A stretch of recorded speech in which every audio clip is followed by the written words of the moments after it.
खामोश चीख मस्त ये एक पुराने गांव की कहानी है जहां सूरज गुरूब होने के बाद गलियों में सुनाटा छा जाता था।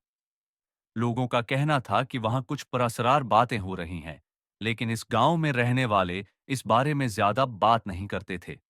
हर कोई जानता था कि रात के वक्त बाहर जाने का मतलब खतरे में पड़ना है। फरियाल एक नौजवान लड़की थी जो शहर से इस गांव में अपने वालिदीन के साथ आकर आबाद हुई थी।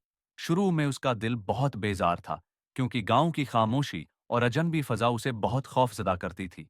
लेकिन फिर भी वो नए माहौल में ढालने की कोशिश कर रही थी। एक रात फरियाल की वालिदा ने उसे कहा कि वो कुछ देर के लिए बाहर है, जाए और ताज़ा हुआ ले आए। फरियाल ने इनकार किया, क्योंकि उसे गांव की रात की सियाही और तन्हाई खौफजदा करती थी। लेकिन उसकी वालिदा ने उसे कहा कि ये खौफ सिर्फ तुम्हारे जिहन में है, तुम्हें बाहर जाने से कुछ नहीं होगा। आखिरकार फरियाल ने अपनी वालिदा की बात मान ली और बाहर निकल पड़ी। रात का वक्त था और गांव की गलियां सुनसान पड़ी थीं। फरियाल के कदमों की आवाज जमीन पर गूंज रही थी और वो जल्द ही दरख्तों के करीब पहुंच गई।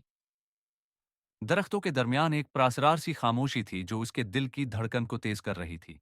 इसी दौरान उसने अचानक एक आवाज सुनी। ये आवाज किसी की चीख की थी, लेकिन वो इतनी कमजोर और मध्यम थी कि सुनकर लग रहा था जैसे वो एक ख्वाब हो।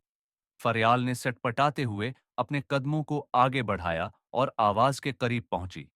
अचानक एक दरख्त के पीछे से एक साया निकल आया और फरियाल की आंखों के सामने एक मिबहम सी शख्सियत आई, जिसका चेहरा बहुत धुंधला था। वो शख्सियत कोई और नहीं, बल्कि उसी गांव की एक पुरानी रहायशी थी जिसका नाम मेरा था।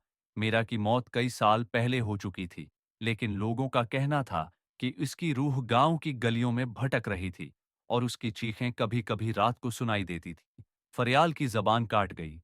वो जानती थी कि उसका सामना एक रूह से हो रहा है और उसके बदन में खौफ की लहर दौड़ गई।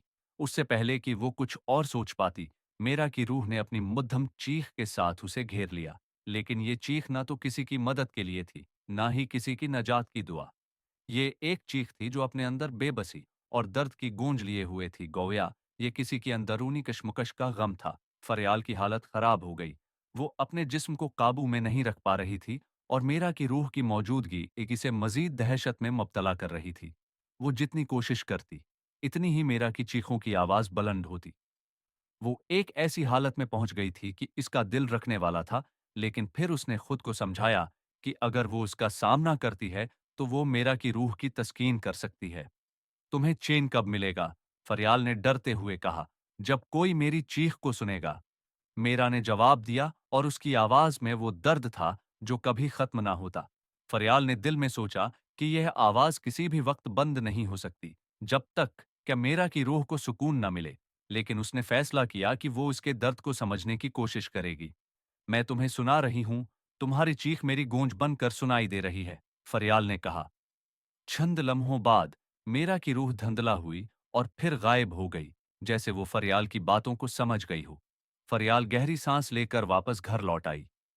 इस रात उसने ये सीखा कि बाज औकात खामोश चीखें हमें सिर्फ उसलिए सुनाई देती हैं ताकि हम उनका दर्द समझें और उनकी मदद कर सकें।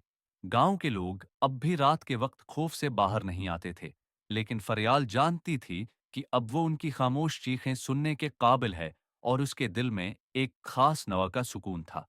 ये थी फरियाल की कहानी जिसने गांव की प्रासरार चीख को सुना और उसका राज जाना, और इस खामोश चीख ने उसकी जिंदगी में एक नया मानी पैदा किया।